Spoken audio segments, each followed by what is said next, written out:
उस समय इस्लाम का प्रचार नहीं हुआ था। राजा पृथ्वीराज चौहान उस समय भारत पर शासन कर रहे थे। राजा पृथ्वीराज नियमित रूप से अपने रक्षकों के साथ पूजा करने के लिए मंदिर जाते थे। उस समय भारत के लोग देवी देवताओं और अग्नि की पूजा करते थे। वे अज्ञानता और कुसंस्कारों में डूबे हुए थे। इसी समय एक रात हजरत ख्वाजा मोइनुद्दीन चिश्ती रहमतुल्लाह अलैहि अपने घर में सो रहे थे। गहरी रात में उन्होंने एक ख्वाब देखा। उन्होंने देखा कि रसूल सल्लल्लाहु अलैहि वसल्लम कह रहे हैं, हे ख्वाजा मोइनुद्दीन, तुम हिंदुस्तान जाओ, वहां जाओ और दीन का प्रचार करो, इस्लाम का संदेश फैलाओ। हिंदुस्तान के लोग कुसंस्कारों में फंसे हुए हैं, तुम जाओ और उन्हें अल्लाह के रास्ते पर लाओ। यह ख्वाब देखने के बाद ख्वाजा मोइनुद्दीन चिश्ती जाग गए। इसके बाद उन्होंने देर नहीं की और अगले दिन अपने कुछ साथियों के साथ हिंदुस्तान के रास्ते पर निकल पड़े। कई दिनों तक लंबा सफर तय करने के बाद वे भारत के राजस्थान के अजमेर नामक स्थान पर पहुंचे। उस समय वहां राजा पृथ्वीराज चौहान का शासन था। उनके खिलाफ बोलने की किसी में हिम्मत नहीं थी। उधर ख्वाजा मोइनुद्दीन चिश्ती और उनके साथी लंबा सफर तय करने की वजह से थक चुके थे, इसलिए उन्होंने अजमेर के तारागढ़ पहाड़ के नीचे आराम किया। इसी दौरान नमाज का समय हो गया। ख्वाजा मोइनुद्दीन चिश्ती ने अपने साथियों से कहा, तुम पानी की तलाश करो क्योंकि वुजू करना जरूरी है, नमाज का समय हो गया है। तब उनके दो साथी एक लोटा लेकर पानी की तलाश में निकले। कुछ दूरी पर जाकर उन्होंने एक विशाल झील देखी जो आज के समय में आना सागर के नाम से जानी जाती है। वे आना सागर के पास पहुंचे और देखा कि राजा की सेना ने आना सागर को चारों ओर से घेर रखा है। उन्हें देखते ही सैनिकों ने पूछा, तुम लोग कौन हो? इससे पहले तुम्हें यहाँ कभी नहीं देखा, यहाँ क्या चाहिए? साथी दोनों ने कहा, हम ख्वाजा मोइनुद्दीन चिश्ती के शिष्य हैं, हम यहाँ वुजू करने के लिए थोड़ा पानी लेने आए हैं। यह सुनकर वहां मौजूद सारी सेना जोर जोर से हंसने लगी और कहने लगी, क्या तुमने राजा पृथ्वीराज का नाम नहीं सुना? उनके आदेश का उल्लंघन करने पर कठोर सजा मिलती है। इस झील से कोई और पानी नहीं ले सकता। पानी को हाथ लगाना भी मना है क्योंकि इससे पानी अपवित्र हो जाएगा। यह कहकर उन्होंने उन दोनों को भगा दिया। दुखी मन से वे दोनों ख्वाजा मोइनुद्दीन चिश्ती के पास लौट आए। तब ख्वाजा मोइनुद्दीन चिश्ती ने पूछा, तुम्हारे साथ क्या हुआ? क्या तुम्हें पानी नहीं मिला? उन दोनों ने कहा, हुजूर, पानी तो मिला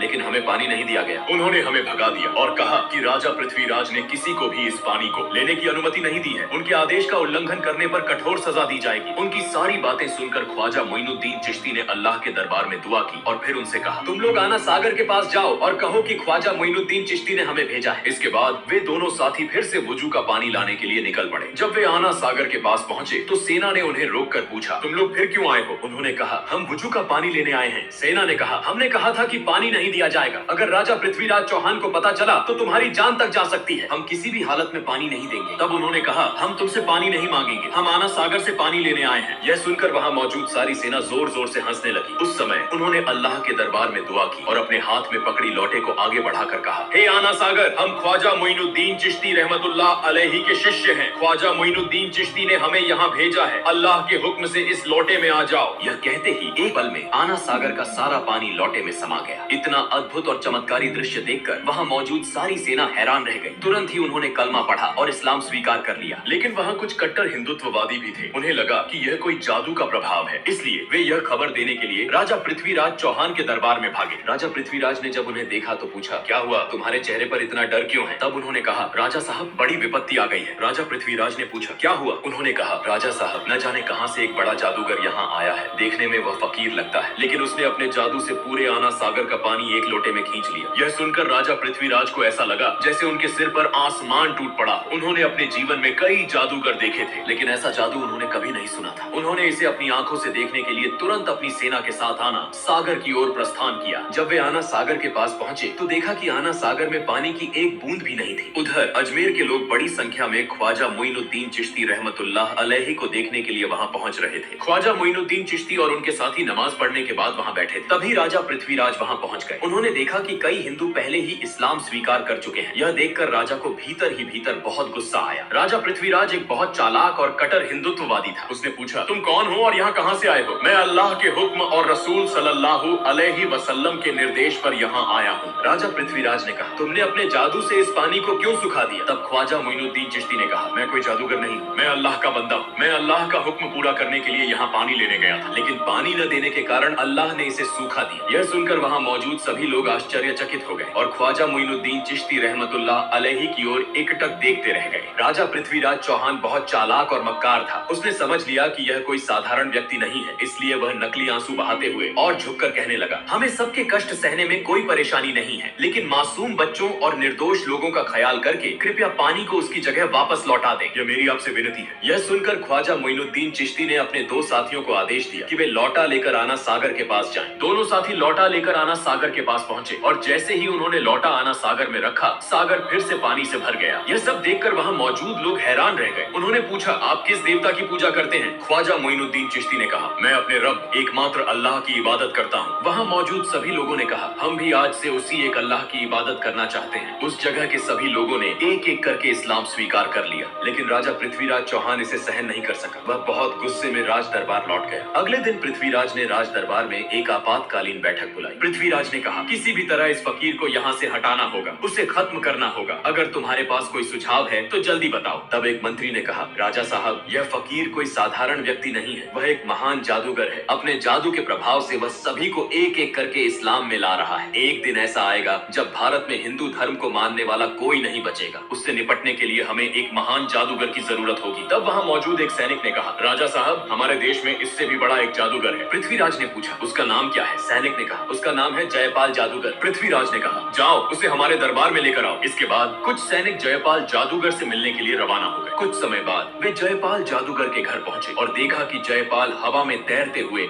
गहरी ध्यान अवस्था में है। जैसे ही उसने सैनिकों को देखा, वह नीचे उतर आया और कहा, राजा ने तुम्हें भेजा है ना? यह सुनकर सैनिक चौंक गए। उन्होंने सोचा कि अब काम बन जाएगा। उन्होंने सारी बातें जयपाल जादूगर को बताई। फिर वे जयपाल जादूगर को राज दरबार में लेकर आए। जयपाल ने पूछा, राजा साहब, आपने मुझे क्यों बुलाया है? राजा पृथ्वीराज ने कहा, हमने सुना है कि आप भारत के सबसे बड़े जादूगर हैं। हम एक बड़ी समस्या में फंसे हैं और आपको इसे हल करना होगा। जयपाल ने कहा, बताइए, मैं आपके लिए क्या कर सकता हूँ? पृथ्वीराज ने कहा, आप भी हिंदू हैं और हम सभी हिंदू हैं, लेकिन कहीं से एक फकीर आया है। वह अपने जादू के प्रभाव से एक एक करके सभी को हिंदू धर्म छोड़कर इस्लाम में ले जा रहा है। आपको उससे मुकाबला करना होगा। अगर आप उसे देश से भगा सकते हैं या उसे खत्म कर सकते हैं तो आपको एक बड़ा इनाम दिया जाएगा। यह सुनकर जयपाल जादूगर ने कहा, महाराज, आप चिंता न करें। कितने बड़े बड़े जादूगर मेरे सामने झुके हैं और यह तो केवल एक साधारण फकीर है। इसे खत्म कर ही मैं आपके सामने आऊंगा। इसके बाद जयपाल जादूगर अपने जादू की मदद से गरीब नवाज ख्वाजा मोइनुद्दीन चिश्ती रहमतुल्लाह अलैहि को खोजने निकला। कुछ दूर जाने के बाद जयपाल जादूगर ने देखा कि ख्वाजा मोइनुद्दीन चिश्ती रहमतुल्लाह अलैहि तारा पर्वत की एक चट्टान के कोने में अल्लाह की इबादत में मग्न है। वह कोई दिशा नहीं देख रहे। यह देखकर जयपाल जादूगर पीछे से उस दिशा में बढ़ा और बोलने लगा, इस फकीर को मारना मेरे लिए कोई बड़ी बात नहीं है। मैंने पीछे से आकर देखा भी नहीं। यह कौन सा जादू है? यह कहकर उसने अपने जादू से उस पर्वत से एक विशाल चट्टान को उठाया और जैसे ही वह ख्वाजा मोइनुद्दीन चिश्ती को दबाने के लिए जा रहा था, ख्वाजा मोइनुद्दीन चिश्ती रहमतुल्लाह अलैहि ने अपनी अंगुली उठाकर कहा, हे तारा पर्वत की चट्टान, क्या तुम नहीं देख रहे कि मैं अल्लाह की इबादत कर रहा हूँ? अगर तुम अल्लाह की तरफ से आई हो तो मुझे दबाकर मार दो, और अगर तुम शैतान की तरफ से आई हो तो वहीं खड़ी रहो। यह सुनते ही चट्टान वहीं रुक गई, 1 इंच भी नहीं हिली।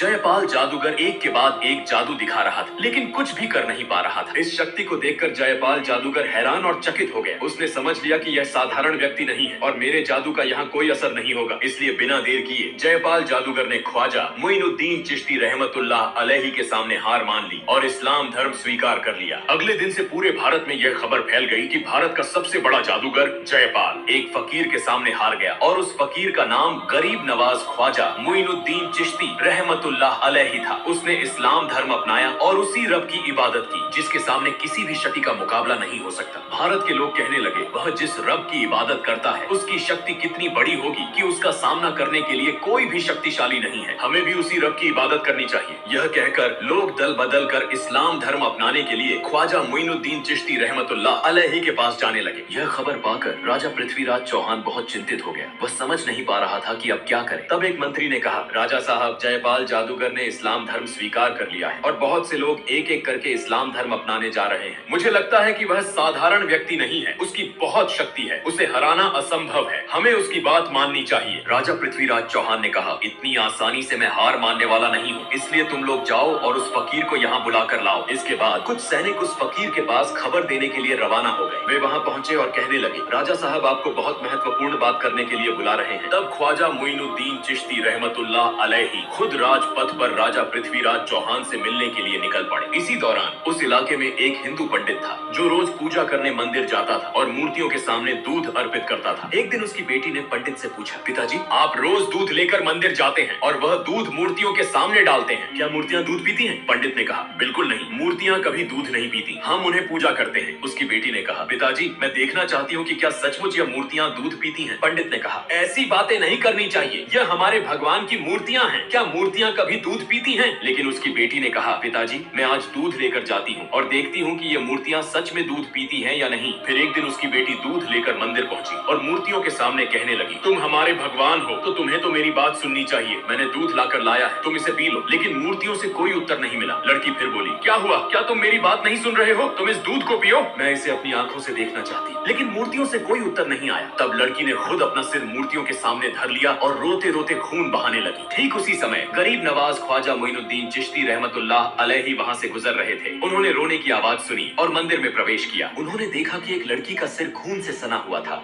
और वह जोर जोर से रो रही थी। तब ख्वाजा मोइनुद्दीन चिश्ती रहमतुल्लाह अलैहि ने उसे पूछा, बेटी तुम्हें क्या हुआ? लड़की ने कहा, देखिए बाबा, मैं दूध लेकर आई थी इस मूर्ति को खिलाने के लिए, लेकिन वह मेरी बात नहीं सुन रही है। तब ख्वाजा मोइनुद्दीन चिश्ती रहमतुल्लाह अलैहि ने कहा, माँ, मूर्ति कभी बात नहीं कर सकती और न ही खा सकती है। फिर लड़की ने फिर से अपना सिर झुका दिया और खून बहाने लगी। लड़की की इस भक्ति को देखकर ख्वाजा मोइनुद्दीन चिश्ती रहमतुल्लाह अलैहि हैरान हो गए। उन्होंने मूर्ति के सामने जाकर मूर्ति के कान पकड़ते हुए कहा, मैं ख्वाजा मोइनुद्दीन चिश्ती कह रहा हूँ, क्या तुम सुन नहीं रहे हो? इस निष्पाप लड़की को तुम क्यों रुला रहे हो? यह दूध पी लो। यह कहते ही मूर्ति ने दूध पीना शुरू कर दिया। यह देखकर लड़की बहुत खुश हुई और आनंदित होकर वहाँ से चली आई। जब लड़की गाँव में पहुंची तो बहुत से लोग यह कहने लगे, यह लड़की शायद कोई गलत काम करके आई है। सब लोग उसे बदनाम कर रहे थे। अब हमारा क्या होगा? वहाँ लड़की के पिता भी उपस्थित थे। सब लोग कहने लगे, क्या हुआ? तुम्हारी यह हालत क्यों हुई? लड़की ने कहा, पिताजी मैं मूर्ति को दूध पिलाकर आई हूँ। यह सुनकर सभी लोग हैरान हो गए और कहने लगे, यह लड़की झूठ बोल रही है, मूर्तियाँ कभी दूध नहीं पीती। वह अपनी गलतियों को छिपाने के लिए हमसे धोखा दे रही है। लड़की ने फिर से आंसुओं के साथ विनम्रता से कहा, मैं बहुत बार कहने के बाद भी जब मूर्ति ने दूध नहीं पिया तो मैंने अपना सिर झुका दिया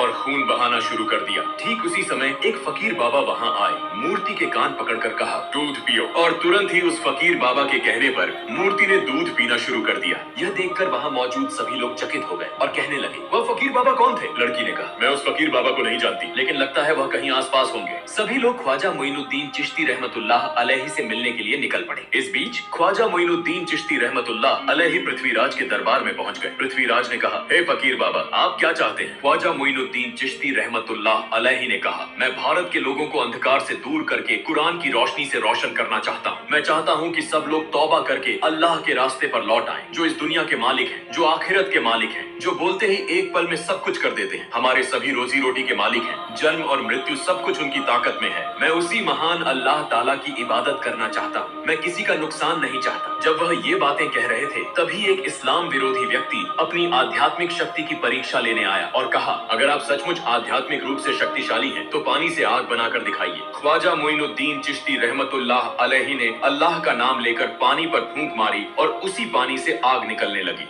यह अद्भुत चमत्कार देखकर वह व्यक्ति ख्वाजा मोइनुद्दीन चिश्ती रहमतुल्लाह अलैहि से इस्लाम धर्म स्वीकार कर लेता है।